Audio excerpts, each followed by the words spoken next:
เคข้อ7เนาะข้อ7เข้าให้คำถามมาว่าในอัตราส่วนระหว่างจำนวนนักเรียนหญิงและชายห้องม .4 ของโรงเรียนมัธยมตอนต้น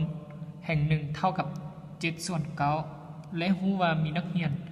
หญิงทั้งหมดมีนักเรียนหญิง63คนเนาะจำนวนนักเรียนทั้งหมดในห้องมีจักคน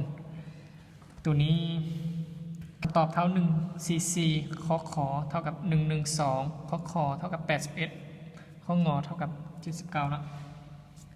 มาแก้นะตัวนี้อยากให้นักเรียนทุกคนสังเกตเห็นว่าจำนวนนักเรียนหญิงและชายเนาะเพราะว่ามันจะมีผลต่อว่าอัตราส่วนเนาะอัตราส่วน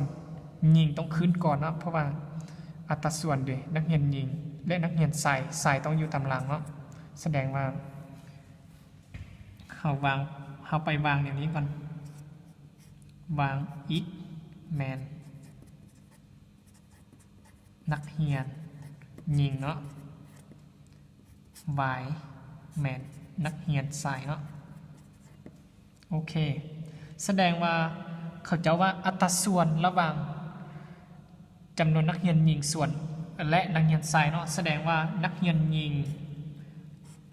และชายเนาะอัตราส่วนระหว่างหญิงและชายเนาะหญิงต้องเป็นแบบนี้เนาะโอเคหญิงชายเนาะฉะนั้นเขาให้มาอีกว่ารู้ว่านักเรียนหญิงมี63คนเนาะแสดงว่านักเรียนหญิงนี้เท่า63คนเนาะโอเคx แสดงว่า x เท่า63เนาะหารให้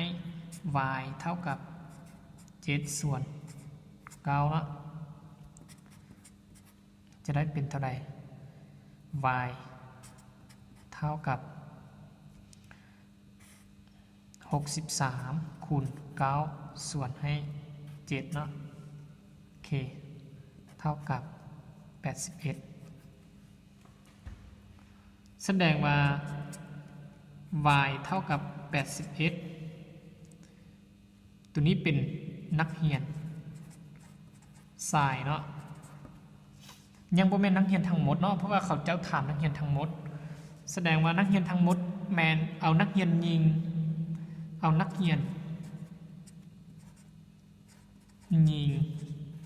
มาบวกให้นักเรียนชายเนาะเท่ากับนักเรียนทั้งหมดเนาะโอเคแสดงว่านักเรียนทั้งหมด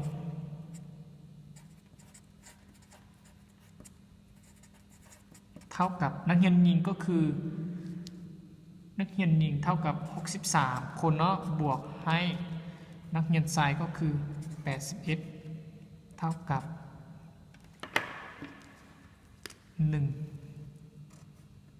144โอเคข้อคำตอบก็คือข้อกอไก่เนาะ